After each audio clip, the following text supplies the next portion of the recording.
الصبح بدا من طلعته والليل دجى. بسم اللہ الرحمن الرحیم. یا ایہا الذین آمنوا کتب علیکم الصیام کما کتب علی الذین من قبلکم لعلکم تتقون. صدق اللہ العظیم. رمضان المبارک بالکل قریب ہے اور ہم مسلمان ہیں کہ اللہ تعالیٰ کی یاد سے غافل ہیں.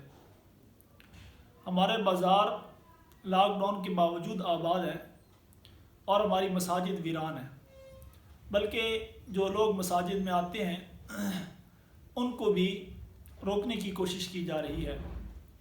ہمیں چاہیے کہ ہم رمضان المبارک کو صحیح طریقے سے گزاریں، اور جو اس رمضان کا مقصد قرآن کریم نے بیان فرمایا ہے کہ اے ایمان والو تم پر روزے فرض کیے گئے ہیں، تم سے پہلی امتوں پر بھی فرض کیے گئے تھے، اس لیے تاکہ تم پرہیزگار ہو جاؤ، متقی ہو جاؤ، اللہ تعالیٰ سے ڈرنے والے ہو جاؤ.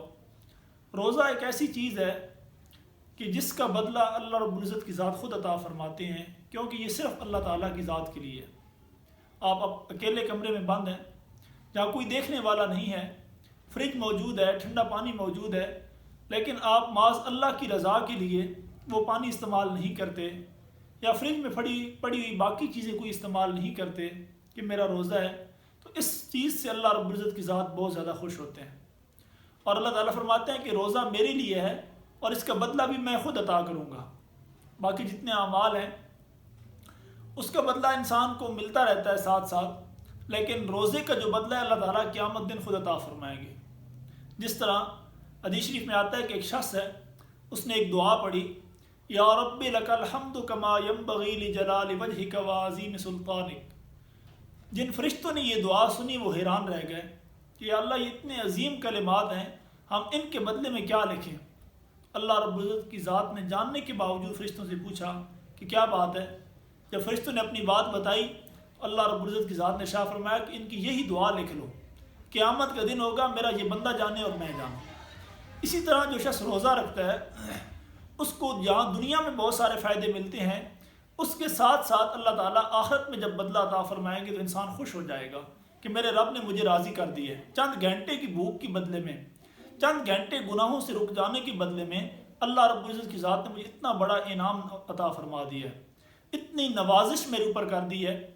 تو روزے کا ایک مقصد یہ ہے کہ انسان متقی ہو جائے، اللہ سے ڈرنے والا ہو جائے. اور روزے کے بہت سارے مقاصد میں ایک مقصد یہ بھی ہے کہ ہمارے اڑوس پڑوس میں جو لوگ فاقہ کشی کرتے ہیں، جن کے گھر میں کھانے پینے کے لیے کچھ نہیں ہوتا، ہمیں ان کی اس تکلیف کا احساس نہیں ہوتا، اس کی پریشانی کا احساس نہیں ہوتا کہ وہ لوگ بھوکے رہ رہے ہیں، کیسے گزارا کر رہے ہیں. جب ہم رمضان کا روزہ رکھتے ہیں اور عصر کا وقت قریب آتا ہے، بھوک کی شدت ہوتی ہے، اس وقت احساس ہوتا ہے کہ ہم تو ابھی تھوڑی دیر کے بعد کھا پی لیں گے، لیکن وہ لوگ جو 2-3 دن تک نہیں کھاتے ان کا کیا حشر ہوتا ہوگا. خود ام عائشہ رضی اللہ تعالیٰ عنہ ارشاد فرماتی ہیں کہ بعض دفعہ نبی اکرم صلی اللہ تعالیٰ علیہ وسلم کی ذات اطہر کے گھر ایسا وقت آتا تھا کہ 2 مہینے آپ کے گھر میں چولہا نہیں جلتا تھا. 2 مہینے کوئی چیز بننا تو دور کی بات ہے، چولہے میں آگ ہی نہیں جلتی تھی کہ بنانے کے لیے کوئی چیز نہیں ہوتی تھی.